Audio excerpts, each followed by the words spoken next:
Hello friends, स्वागत है आपका आपके अपने चैनल HSC स्टडी गाइड में। आज इस वीडियो में हम बात करने वाले हैं कि कन्फाइंड स्पेस में जब भी हम वेल्डिंग करते हैं उसके बारे में। तो चलिए फिर वीडियो को स्टार्ट करते हैं। तो दोस्तों, जब भी हम कन्फाइंड स्पेस में वेल्डिंग का जॉब करते हैं तो उस वक्त जो है हमें काफ़ी प्रिकॉशन जो है वो लेने होते हैं। तो कन्फाइंड स्पेस में जब भी हम वेल्डिंग का काम करते हैं तो उस वक्त जो है हमें कौन से खतरे का जो है वो सामना करना पड़ सकता है, उसके लिए हम क्या प्रिकॉशन ले सकते हैं, ये सारी चीज़ें जो है आपको पता होना काफ़ी ज़रूरी होता है। तो सबसे पहले जानते हैं इस कन्फाइंड स्पेस के बारे में। तो बहुत सारे जो वर्क प्लेसेस है तो उसमें कुछ एरिया ऐसा होता है जिसको कंसिडर किया जाता है कन्फाइंड स्पेस का एरिया।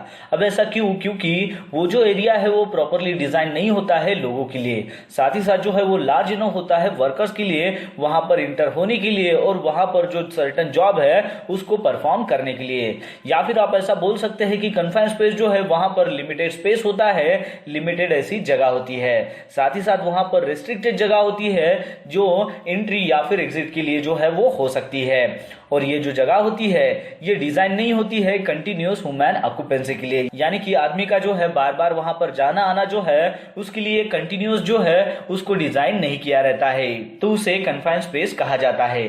अब कन्फाइंड स्पेस के कई सारे जो है एग्जांपल्स है, लेकिन ये यहाँ पर भी सीमित नहीं है। जैसे कि एग्जांपल्स है टैंक्स हो गया, वेसल्स हो गया, साइलोज हो गया, स्टोरेज बिन्स हो गया, हॉपर्स हो गया, वॉल्स हो गया, pits, manholes, tunnels, equipment housings, duct works, pipelines etcetera.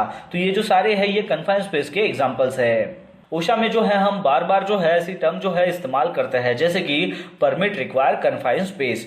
अब ये ऐसा एरिया होता है कि उस एरिया को कैटेगराइज किया जाता है डेंजरस एटमॉस्फेयर में, या फिर जहां पर जो है पर्सन जो है वो वहां पर ट्रैप हो सकता है, या फिर जो लाइव वायर्स है उसके साथ भी जो है एक्सपोज हो सकता है। जबकि अगर नॉर्मल पर्सन की अगर बात करें तो वो जो है यहाँ पर शायद हो सकता है ऐसे वर्किंग इन्वायरमेंट में काम करने के लिए, जैसे कि वहां पर स्मॉल या फिर पोटेंशियल जो हजार्डस स्पेस है वहां पर।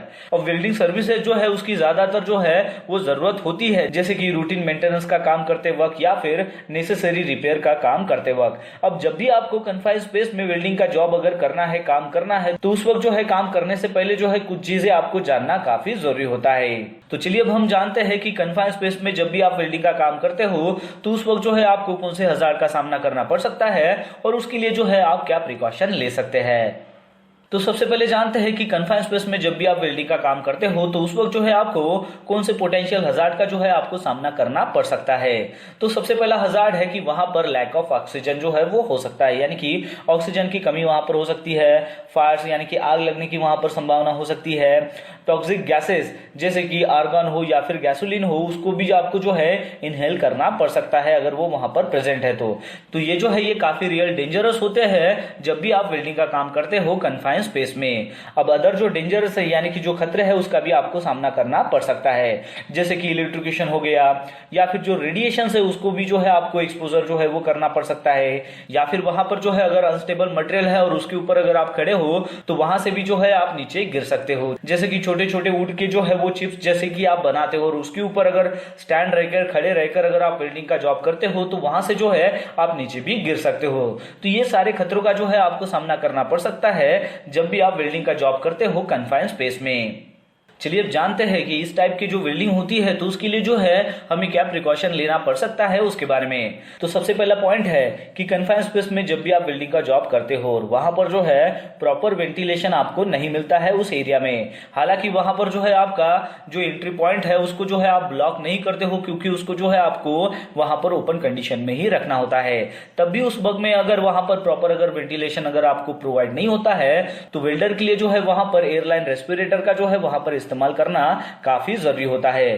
साथ ही साथ जो है आपने कांस्टेंट कम्युनिकेशन जो है वो कोवर्कर के साथ में जो है जो बाहर में रहेगा उसके साथ करना काफी जरूरी होता है। अब दूसरा ओशा का जो रूल है वो ये कहता है कि सेफ्टी बेल्ट हो गया, लाइफलाइन हो गया, या फिर प्री प्लान जो रेस्क्यू प्रोसीजर है उसकी यहाँ पर जरूरत होती है जब भी वेल्डिंग का जो जॉब है वो कन्फाइंड स्पेस में करना हो।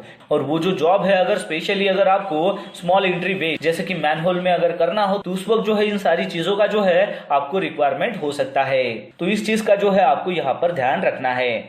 फिर उसके बाद है कि वर्क प्लेस में इंटर करने से पहले वहां पर कोई टॉक्सिक गैसेस वहां पर प्रेजेंट तो नहीं है, तो उस टॉक्सिक गैस के लिए जो है आपको वहां पर एयर को वहां पर टेस्टिंग करना काफी जरूरी होता है।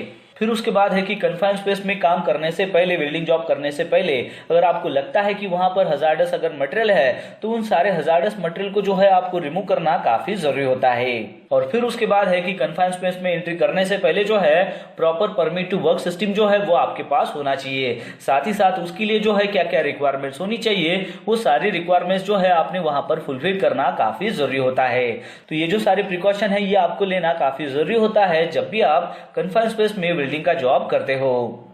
तो दोस्तों आशा करता हूं कि आपको इस वीडियो के माध्यम से पता चल गया होगा कि जब भी आप कन्फाइंड स्पेस में वेल्डिंग का जॉब करते हो तो उस वक्त जो है आपको कौन से हजार्ड का सामना करना पड़ सकता है और उसके लिए आप क्या प्रिकॉशन ले सकते हो। तो बस आज के लिए इतना ही, मिलता है नेक्स्ट वीडियो में एक नए टॉपिक के साथ में। तब तक के लिए टेक केयर, बाय बाय।